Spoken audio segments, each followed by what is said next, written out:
அது இட்லி. எப்பா இட்லி போட்ட ஏசமான எவ்வளவு பெரிய பூகம் வந்தாலும் சரிடா, நீ ஒரு ஆள் எஸ்கேப் ஆயிருப்பா.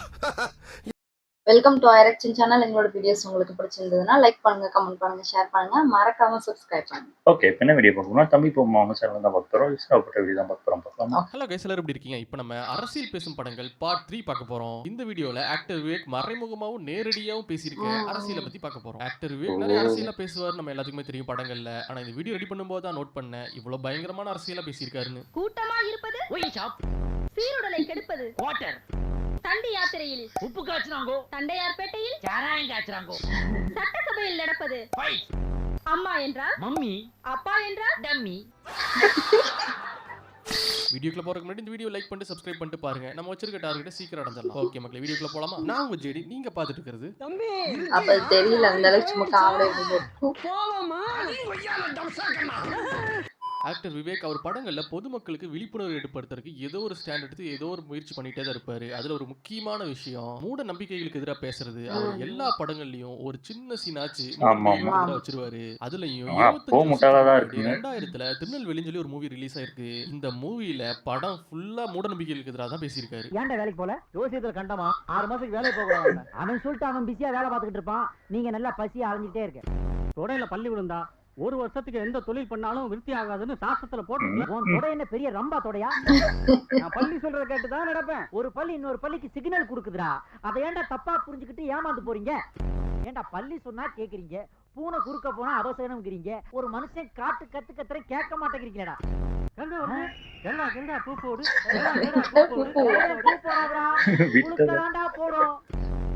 ஆக்டர் விவேக்கோட காமெடி கொஞ்சம் நல்லா தெளிவாக பார்த்துருந்தீங்கன்னா, அவர் ஒரு விஷயத்துக்கு எதிராக பேசும்போது, அதாவது எக்ஸாம்பிளுக்கு மூட நம்பிக்கைக்கு எதிராக பேசும்போது, அது எங்கிருந்து உருவாச்சோ இல்லை அது யார் ஃபாலோ பண்ணுறாங்களோ அந்த கேரக்டராகவே இருந்து, அதாவது அவங்களாவே இருந்து அந்த மூட நம்பிக்கைக்கு எதிராக பேசுவார். காக்காலாம் நம்முடைய பித்ருக்கள், முன்னோர்கள். அப்ப சாதா காக்கா உங்க கிராண்ட் ஃபாதரா, அண்டன் காக்கா உங்க கிரேட் கிராண்ட் ஃபாதரா? இதை இன்னொரு பழைய பெரிய ஆக்டரும் பண்ணுவார். அடுத்த வீடியோ அவரை பற்றி தான். யாருன்னு தெரிஞ்சா கமெண்ட் பண்ணுங்க. விவேக் இந்த மாதிரி பண்ணுறதுக்கு ஒரு எக்ஸாம்பிள்னா நிறைய படம் இருக்கு. அதில் முக்கியமான படம் சாமி படத்தை சொல்லலாம்.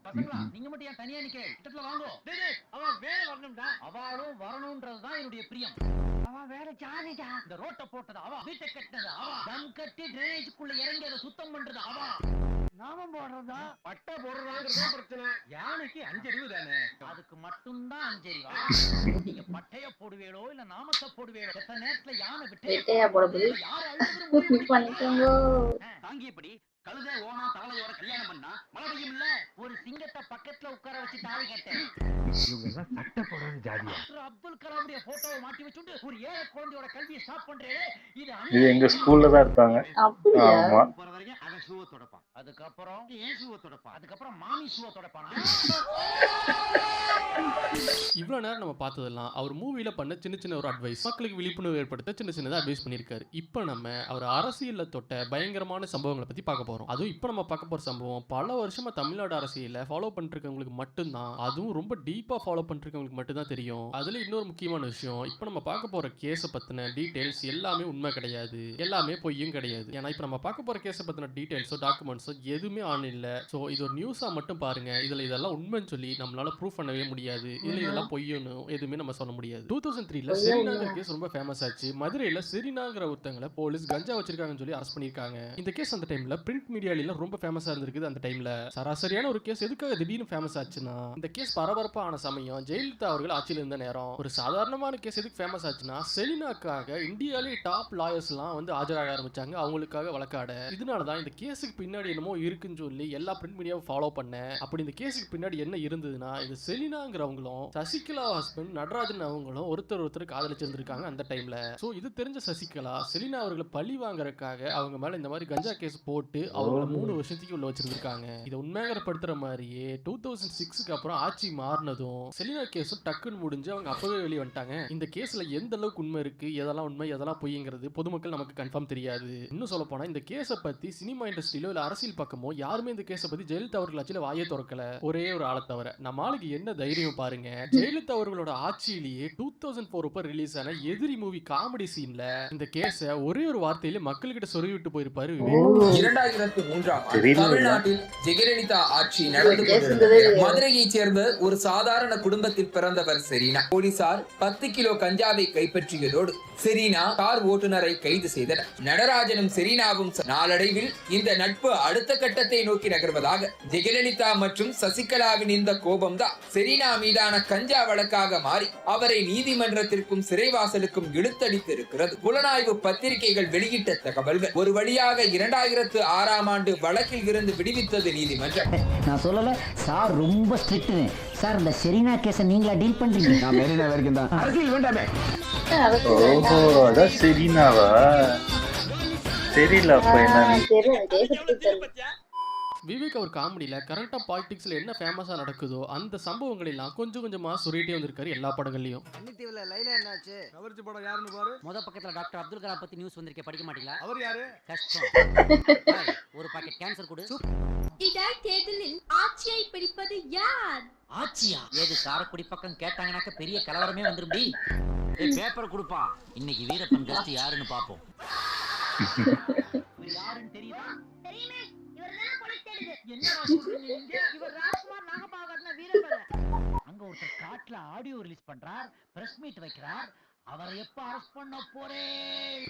எந்த கட்சி ஆட்சிக்கு வந்தாலும் மக்களை முதலமைச்சர் வராங்கன்னு சொல்லி டிராபிக்ல ரொம்ப நேரம் நிக்க வைக்கிறாங்கிற பிரச்சனை ரொம்ப அதிகமாவே இருந்தது. அதுவும் ஜெயலலிதா அவர்கள் பீரியட்ல ரொம்ப அதிகமா இருந்தது. மனுஷன் அதை கூட விடல. 12B படத்துல அதே ஒரு சீனை வச்சிருக்காரு. சார், ஏன் சார் எல்லாரையும் மடக்கி வச்சிருக்கீங்க? நிப்பாட்டி டோட்டலா வசூல் பண்ண போறீங்களா? தலைவர் வர்றாரா? ஜெயலலிதா சென்ற பாதை எங்கும் தொண்டர்கள் கூடி வரவேற்றனர். இதனால் சென்னையில் பல்வேறு பகுதிகளில் போக்குவரத்து நெரிசல் ஏற்பட்டது. சார், எப்ப சார் தலைவர் வருவாரு? தலைவர் போன அப்புறம் தான் டிராபிக்கை கிளியர் பண்ணுங்க. தொண்டர்கள் சாலை ஓரங்களில் நின்று ஜெயலலிதாவை வரவேற்றனர். இதனால் போலீசார் சென்னையின் பல்வேறு பகுதிகளில் போக்குவரத்தை மாற்றியமைத்தனர். ஏன் சார் டென்ஷன் ஆறீங்க? half an hour அங்கேயே நிக்கிறேன். டீ சொல்லி டீயே வந்துருச்சு. பா, டெலிவரி பா. சென்னையின் பல்வேறு பகுதிகளில் போக்குவரத்து நெரிசல் ஏற்பட்டது. டியூட்டில இருக்கும்போது டிஸ்டர்ப் பண்ணாத. தலைவர் வர நேரம் தெரியல. அப்படி எங்கேயா உங்க தலைவர் வர்றாரு?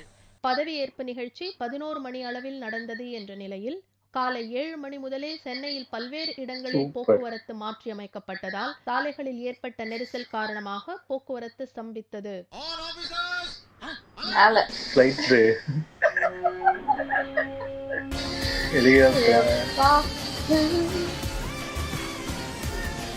உண்மையிலே இப்படிதான் நடந்துச்சா? பாவிகளா? அட ஆபீசர்களா, மேல போற தலைவருக்கு கீழே டிராபிக்க க்ளோஸ் பண்றீங்களா? பயங்கரமா அடிச்சிருக்காருப்பா. தெரியல அப்ப நம்மளுக்கு.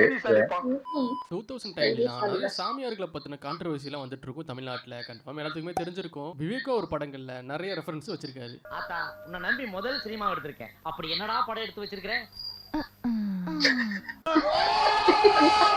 மிட்நைட் மசாலா. இந்த படத்துல 5வது ரீல்ல ஒரு பிட்டும் 8வது ரீல்ல ஒரு பிட்டும் சேர்த்திருப்பியடா. இது உங்களுக்கு எப்படி தெரியும் ஜூனியரா? குறைந்த பட்ஜெட்ல தான்டா படம் எடுக்க சொன்னாங்க.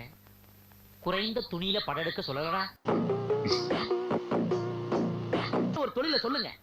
நீ நல்லா ஓடுவியா? ஸ்கூல்லயும் சரி காலேஜ்லயும் சரி ஓட்டப்பந்தயத்துல நான் தான் முதல் மாணவன். அப்படின்னா நீ ஒரு சிட் ஃபண்ட் ஆரம்பி. சிட் ஃபண்ட் ஆரம்பிச்சு ஓடுறதுக்கு எனி டைம் ஓட வேண்டியது இருக்கும். யாரையும் ஏமாத்தாத, போயிட்டு வா.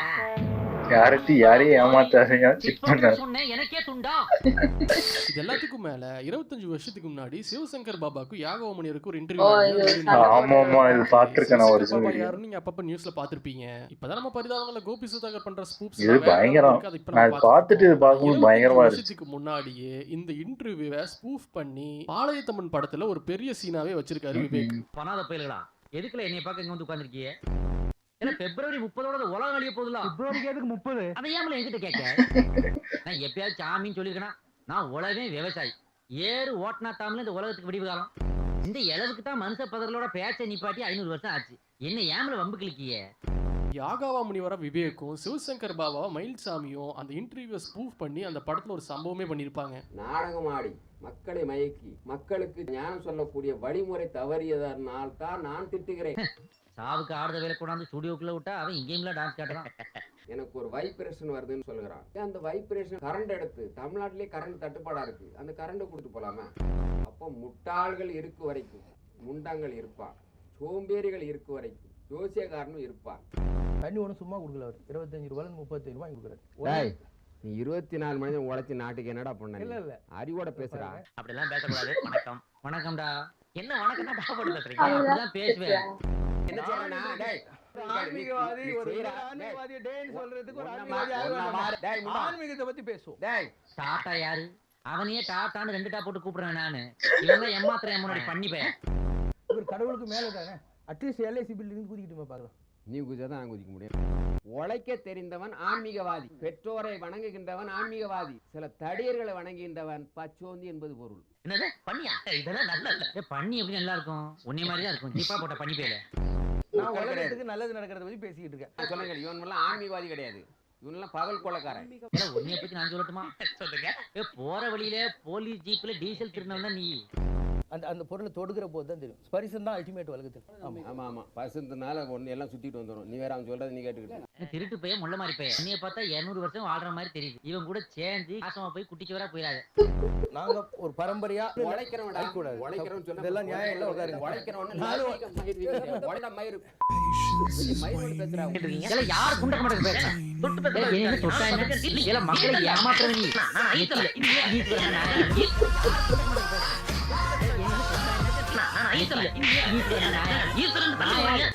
அடுத்த வீடியோல எம்ஆர்ஆதா பண்ண வேற லெவல் தகலி சம்பவங்களை பார்க்க போறோம். சும்மா வேணா பிச்சைக்கார பையனை போட்டி தூக்கின்னு வந்து எட்டனா வாங்குறோம். பிச்சைக்கார பையன் ஒண்ணும் தூக்காமே சோறு வாங்குறோம். உன்னை விட பெரியவன் தான் போட. ஆனாக மாறிய அழகம்மாளுக்கு மணமகள் தேவை பிச்சுட்டான். ஜனங்களை பத்திரிக்கை பிச்சுடுவாங்க இன்னைக்கு. வேற எந்த ஆக்டரையாச்சும் அடுத்த வீடியோல சேர்க்கணும்னா கமெண்ட் பண்ணுங்க உங்க பேரை. இந்த வீடியோ ரொம்ப எஃபோர்ட் போட்டு ரெடி பண்ணியிருக்கோம். ஸோ எங்களுக்கு ஒரு லைக் போட்டுவிட்டு அப்படியே சப்ஸ்கிரைப் பண்ணிடுங்க. அடுத்த வீடியோ போட எங்களுக்கு ஒரு மோட்டிவா இருக்கும். ஓகே மக்களே, அடுத்த வீடியோல பார்க்கலாம். வரட்டா. இப்போ நல்லா இருந்துச்சு. ஆனா நிறைய விஷயம் தெரியாத விஷயம்லாம் அந்த ரீனா அந்த இது கேஸ்லாம் அது சும்மா ஏதோ ஒரு நார்மலா ஒரு பேர் சொல்றாங்கன்னு நினைச்சுக்கிட்டேன். ஆனா இப்பதான் தெரியுது அது அதுக்குன்னு ஒரு காரணம் இருக்கு. புரியல, அதோட ஒரிஜினல் இது தெரிஞ்சாதான் நமக்கு அந்த இது தெரியும். ஆமா, தலைவர் வராங்க அப்புறம் மேல சொல்லி அது ஏதோ ஒரு தலைவர் அப்படின்னு தான் தெரியும். ஆனா ஜெயலலிதாவெல்லாம் சொல்லியிருக்காங்கன்னு தெரியல. நமக்கு தெரியாது, ஏன்னா நம்மளா சின்ன பிள்ளையா இருந்தோம். ஒருவேளை நம்மளோட பேரண்ட்ஸ் எல்லாம் தெரிஞ்சிருக்கலாம். ஆனா அவங்களுமே அது சொல்லியிருப்பாங்களே. எனக்கு அவங்களுக்குமே புரியல போல இருக்கு. அது அவங்களுக்குமே புரியல போல இருக்கு. மேபி இதெல்லாம் பார்த்தாதான் தெரியுது. அப்ப உண்மையிலே பண்ணிருக்காங்களா டிராபிக் இதை பண்ணி ஹெலிகாப்டர் போனதுக்கு எதுக்கு மேல கீழே நிப்பாட்டினாங்கன்னு எனக்கு யாருக்கு இந்த ஐடியா? அதுவும் எப்போ 11 மணிக்கு 7 மணிக்கே எல்லாத்தையும் முடக்கி வச்சிருக்காங்க. நல்லா இருந்துச்சு. ஓகே, இந்த வீடியோஸ் உங்களுக்கு பிடிச்சிருந்தா லைக் பண்ணுங்க, ஷேர் பண்ணுங்க, கமெண்ட் பண்ணுங்க, மறக்காம சப்ஸ்கிரைப் பண்ணுங்க. எல்லாருக்கும்